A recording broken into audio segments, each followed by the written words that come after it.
if you've been doing something for a while and you were passionate about it, and then now if your passion runs out, it's not too long where you're probably just going to end up exiting wherever you're at. Eventually, your time's going to run out. You can't be passionless and then expect things to go well. Hey guys, welcome back to the Back Pocket Creative. I'm thankful that you're watching, sharing, listening, whatever you're doing to support me. I appreciate it. Thankful for it. It makes my heart happy, especially when I hear and see from people that are being impacted by it. It's awesome just to see the message of like, oh, you helped me with this, you helped me with that, or hey, you started this conversation. Just to be a small part of that has made me very happy, and I'm thankful that you're on this journey with me. And so another update on interviews. That's happening soon. I keep saying that every time, but my trips are ending, so I'm on the fourth of the fourth out of 5. So the next week is my 5th and final trip. And then I'll be back to normal, and we'll get on doing those interviews and bring new voices in and hearing different types of creative opinions and different topics and different fields and stuff like that. So it'll be cool. So one thing, today I was just kind of pondering, and I was like, I've talked about it a lot, but just kind of want to revisit it because I think for me, it's been a big thing recently, and that is burnout. And so I've talked about it, and I've talked about how I dealt with it, but I'm just going to kind of retouch on it again because I think it's a big deal. It's like the only person that can prevent burnout for you is you. I think a lot of times we will assign and ascribe our, say your burnout or say what you're doing to a leader or to a boss or to maybe even a peer that you're working with, and you're like, well, they're causing me to experience burnout, or like, oh, I'm doing this all the time, and nobody above me is telling me to stop it, or man, they're not getting new people. Well, here's the thing, and I've been on both sides of the boat. I've been the guy that's never sat in a service and ran camera for every service for 2.5 years. You know what though? That was my decision. I didn't get burned out from it, but I could have if I had the wrong mentality. But I wanted to do that. I fought to never do anything but run camera. And that's something I did because that's my temperament. That's who I am. I love to do things. And so I love to be a part of things. So I fought for that. But I could have turned bitter, and I could have been like, oh, they can't train anybody else. Well, it was on me. I had to train people. And I started to realize that and started to make that turn in my life and realize like, oh, it's my responsibility to raise someone up. It's my responsibility to push past, even if I'm not in a leadership capacity.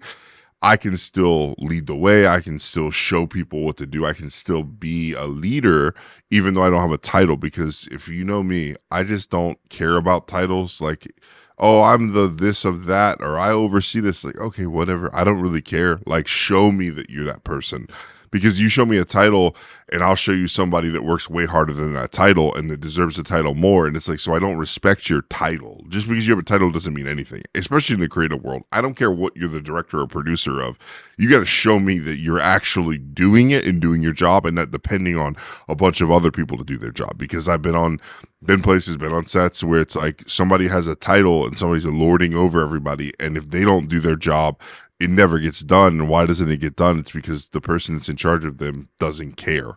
And it's, it's one of those things where, kind of going back to the burnout. So it's one of those things where like you have to control what you're doing and you have to have the passion for it. If you don't have the passion for it, and I'll say this, if you've been doing something for a while and you were passionate about it, and then now you're experiencing burnout, you're experiencing, the weight of it, your passion may be gone. And we've talked about that on previous episodes where if your passion runs out, it's not too long where you're probably just going to end up exiting wherever you're at. If it's serving, if it's a job, if it's a freelance gig, if it's a whatever, eventually it's going to run out. Your time's going to run out. You can't be passionless and then expect things to go well.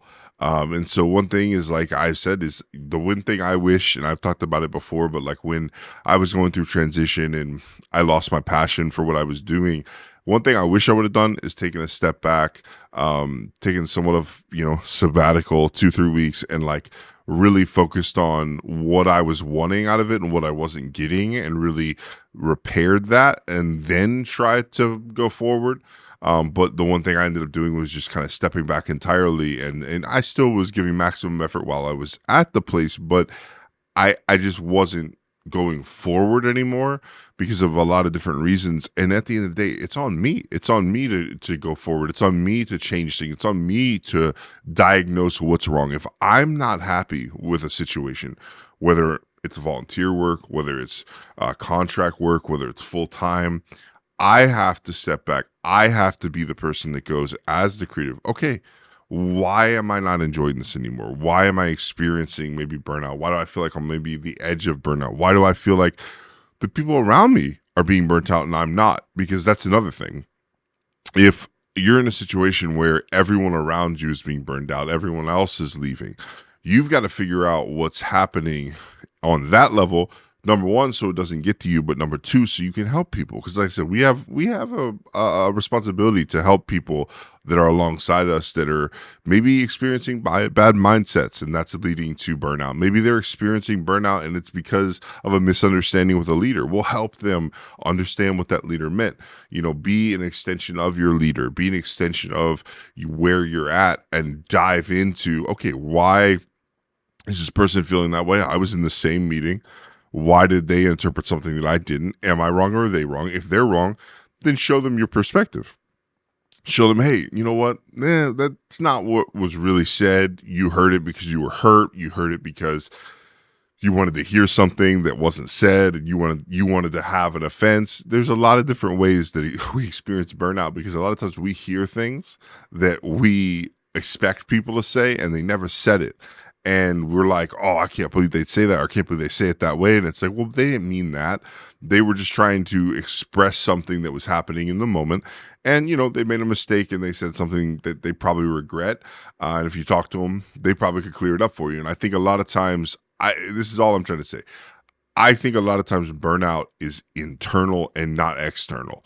I think a lot of people, when I talk to them, they externalize burnout. Well, so-and-so told me I had to be here till midnight and fix this. And it's like, yes, okay. Well, then communicate with somebody that, hey, you know what? I was here till midnight. I was doing this. I need some time off, or I need this. I need that. You need to communicate your needs, because if you're not communicating your needs, then it's your fault. It just is. Because, you say, well, that person would say no. Okay. Then let that person say no. Now that's the reason that you're going to have to leave, because, hey, my leadership will not let me do X, Y, Z. Don't just assume because of previous circumstances or whatever, oh, they don't care, they don't whatever. That's how burnout happens. And then you're attributing something to your leadership, to someone above you, or to whatever, to your peers, as they don't care, when maybe they do. And if you just voice what you're feeling in the moment, they would. But now we have a hardened heart. We have a bad mindset towards someone that they don't deserve it, because we never extended the common courtesy to say, hey, this is how we're feeling. They're not mind readers. Our leadership's not mind readers. They're not going to go, oh, that person's overloaded. You have to tell them you're overloaded. You have to say there's too much on my plate. And I've done that. I've had to go, and I know as a creative, it's just, it singes every bit of self-confidence you have to go up to someone and go, I have too much on my plate, or at least it singes my confidence. But, what I've learned is I've learned to say, hey, I have to set healthy boundaries, even in full-time environments where I'm supposed to be a creative or supposed to be this for full-time.